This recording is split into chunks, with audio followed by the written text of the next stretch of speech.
Galatia pasal 3. Hai orang-orang Galatia yang bodoh, siapakah yang telah mempesona kamu?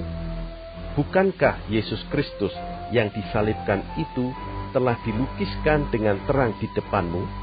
Hanya ini yang hendak ku ketahui daripada kamu. Adakah kamu telah menerima Roh karena melakukan hukum Taurat? Atau karena percaya kepada pemberitaan Injil? Adakah kamu sebodoh itu? Kamu telah mulai dengan roh. Maukah kamu sekarang mengakhirinya di dalam daging? Sia-siakah semua yang telah kamu alami sebanyak itu? Masakan sia-sia? Jadi bagaimana sekarang? Apakah Ia yang menganugerahkan roh kepada kamu dengan berlimpah-limpah dan yang melakukan mujizat di antara kamu berbuat demikian karena kamu melakukan hukum Taurat, atau karena kamu percaya kepada pemberitaan Injil? Secara itu jugalah Abraham percaya kepada Allah, maka Allah memperhitungkan hal itu kepadanya sebagai kebenaran. Jadi kamu lihat bahwa mereka yang hidup dari iman, mereka itulah anak-anak Abraham. Dan kitab suci yang sebelumnya mengetahui bahwa Allah membenarkan orang-orang bukan Yahudi oleh karena iman, telah terlebih dahulu memberitakan Injil kepada Abraham. Olehmu segala bangsa akan diberkati.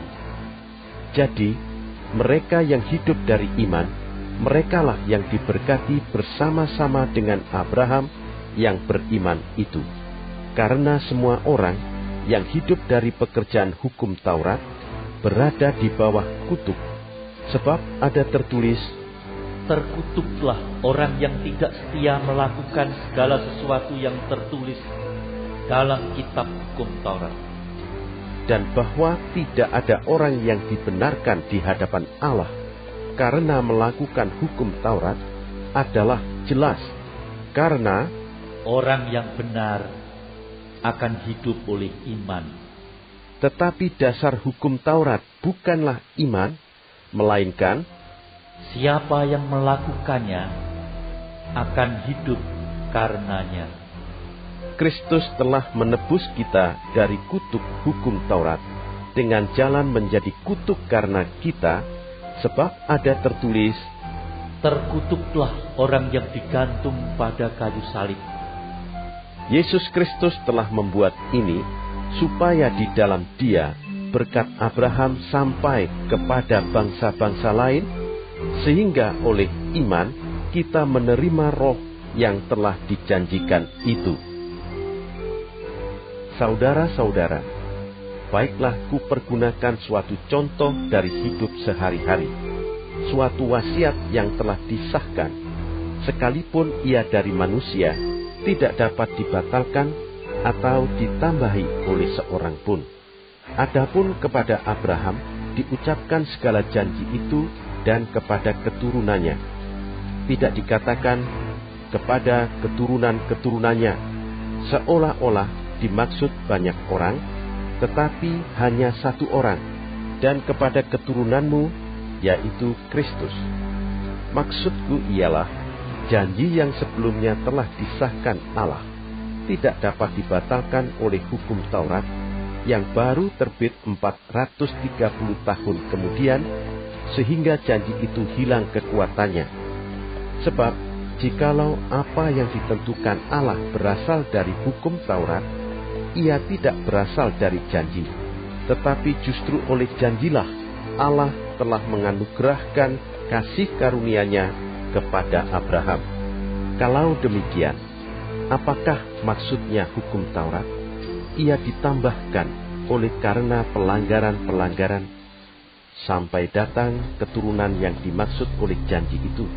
Dan ia disampaikan dengan perantaraan malaikat-malaikat ke dalam tangan seorang pengantara. Seorang pengantara bukan hanya mewakili satu orang saja, sedangkan Allah adalah satu. Kalau demikian, bertentangankah hukum Taurat dengan janji-janji Allah? Sekali-kali tidak. Sebab, andai kata hukum Taurat diberikan sebagai sesuatu yang dapat menghidupkan, maka memang kebenaran berasal dari hukum Taurat. Tetapi kitab suci telah mengurung segala sesuatu di bawah kekuasaan dosa, supaya oleh karena iman dalam Yesus Kristus, janji itu diberikan kepada mereka yang percaya. Sebelum iman itu datang, kita berada di bawah pengawalan hukum Taurat dan dikurung sampai iman itu telah dinyatakan. Jadi, hukum Taurat adalah penuntun bagi kita sampai Kristus datang, supaya kita dibenarkan karena iman. Sekarang iman itu telah datang, karena itu kita tidak berada lagi di bawah pengawasan penuntun. Sebab kamu semua adalah anak-anak Allah karena iman di dalam Yesus Kristus. Karena kamu semua yang dibaptis dalam Kristus telah mengenakan Kristus. Dalam hal ini tidak ada orang Yahudi atau orang Yunani, tidak ada hamba atau orang merdeka, tidak ada laki-laki atau perempuan, karena kamu semua adalah satu di dalam Kristus Yesus. Dan jikalau kamu adalah milik Kristus, maka kamu juga adalah keturunan Abraham dan berhak menerima janji Allah.